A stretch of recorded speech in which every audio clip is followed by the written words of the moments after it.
Hello my YouTube family, अस्सलाम वालेकुम। आज मैं आपको इस अपने ब्लॉग में बताऊंगी कि आपको अपना सारा काम कैसे करना है, आपको अपना रूटीन कैसे फॉलो करना है कि आपको अपने काम का बर्डन आपके ऊपर ना फील हो। घर के जितने भी काम हैं, वार्डरोब सही करने से लेकर कपड़े धुलने तक, प्रेस करने तक, ये सारे काम आप एक ही दिन में मत करिए। कभी भी एक दिन में इतने सारे काम मत करिए, आपको थकावट भी हो जाती है।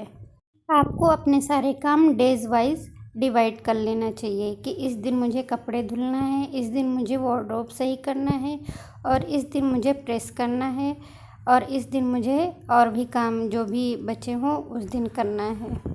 तो आइए पहले पॉइंट पर बात करते हैं कि आपको डेली वॉशिंग मशीन में कपड़े नहीं धुलना है, यानी कि आपको डेली वॉशिंग मशीन नहीं लगाना है। आप हफ्ते में 2 बार अपनी वॉशिंग मशीन लगाइए। इससे आपके जो बिजली का खर्चा आता है उस पे भी लोड कम पड़ेगा और आपकी एनर्जी भी वेस्ट नहीं होगी।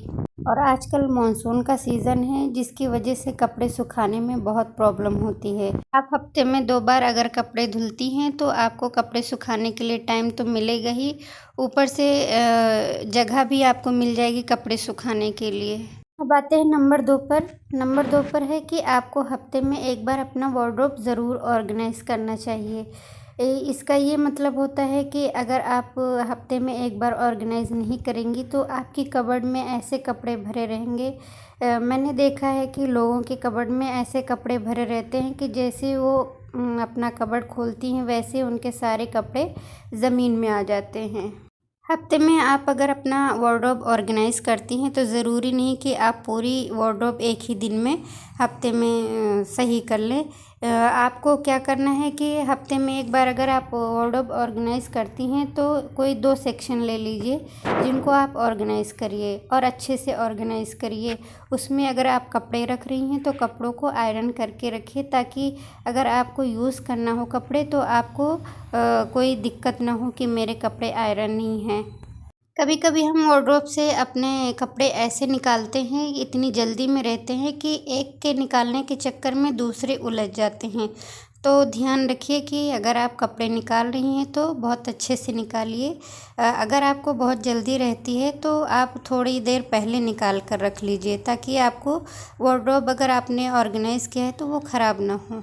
अगर आपने इस हफ्ते संडे में अपने वार्डरोब के 2 सेक्शन ऑर्गेनाइज़ किया है तो इनको बहुत अच्छे से लेकर चलिए कि अगले हफ्ते तक ये ख़राब ना हो। और नेक्स्ट वीक जब आप वार्डरोब ऑर्गेनाइज़ करिए तो अगले जो 2 सेक्शन बचे हैं उनको भी आप ऑर्गेनाइज़ कर सकती हैं।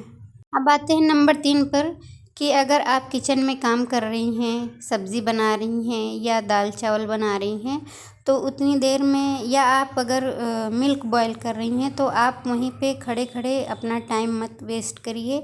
देखिए कि अगर आपके सिंक में कोई बर्तन पड़ा है तो उसको साफ़ करके रख दीजिए, ताकि आपको अलग से टाइम ना निकालना पड़े कि हमें बर्तन साफ़ करना है। साथ ही साथ अगर आप खड़ी होकर दूध बॉईल कर रही हैं या कोई चीज़ कर रही हैं जिसमें आपको कोई अलग से काम नहीं करना पड़ रहा है, तो आप अपने काउंटर टॉप को सही कर लीजिए, ऑर्गेनाइज़ कर लीजिए। जैसे उस पे कोई पानी पड़ गया है, कोई बर्तन ऐसे ही पड़ा है तो उसको सही से लगा दीजिए। अगर उस पे पानी के धब्बे पड़े हैं या कोई चीज़ गिरा हुआ है तो उसको साफ़ कर दीजिए। अब आते हैं नंबर 4 पर, डीप क्लीनिंग। घर की डीप क्लीनिंग करना हो या किसी रूम की डीप क्लीनिंग करना हो तो आप डीप क्लीनिंग को ना फॉलो करके आप पर डे अगर 10 से 20 मिनट पर डे किसी रूम को या घर को दे देती हैं क्लीनिंग के लिए, तो आपको डीप क्लीनिंग करने की कोई ज़रूरत ही नहीं पड़ेगी। जैसे आज आपने अपने रूम की बेडशीट चेंज की है, उसी दिन आप थोड़ा सा झाड़ू पोछा भी अपने रूम में लगा लीजिए। नेक्स्ट डे अगर आपको अपना फ़ैन वगैरह साफ़ करना है तो आप फ़ैन साफ़ कर लीजिए। उसके अगले दिन अगर आपने दूसरा रूम सेलेक्ट किया है साफ़ करने के लिए तो आप उसको भी साफ़ कर सकती हैं। एक ही दिन में मतलब पूरा काम मत करिए, तो आप डीप क्लीनिंग से बच सकती हैं। जैसे आप वॉशरूम गई, वहाँ पर आपने देखा कि आपका सिंक थोड़ा सा गंदा है, उसी टाइम अगर आप अपना फेस वॉश कर रही हैं, वॉश करने के बाद उसको सिंक को भी अपना साबुन वगैरह लगाकर अच्छे से उसको क्लीन कर दीजिए, तो अलग से टाइम निकालने की ज़रूरत ही नहीं पड़ेगी।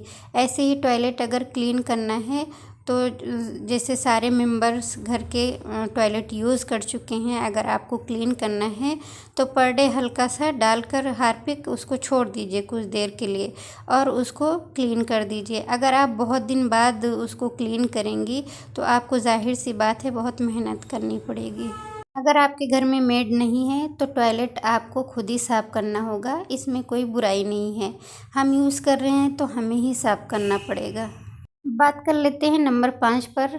नंबर 5 पर है कि अगर आप किचन का कोई भी डब्बा खाली करती हैं, जैसे चीनी का डब्बा खाली हुआ है, तो आप उसको धुलकर तब उसमें नया चीनी डालिए।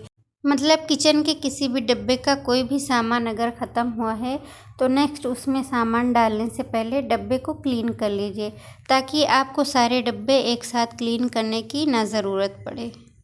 अब बात कर लेते हैं नंबर 6 पर कि आपको पर डे आयरन करने की ज़रूरत नहीं है। जैसे आपने मंडे में कपड़े धुले हैं तो आपको थर्सडे में नेक्स्ट बार धुलना है, तो आपको मंडे से लेकर थर्सडे के बीच में ये कपड़े सूख जाएंगे। जब आप थर्सडे में अगले कपड़े धुलेंगे तो ये आपको सूखे हुए कपड़े मिल जाएंगे।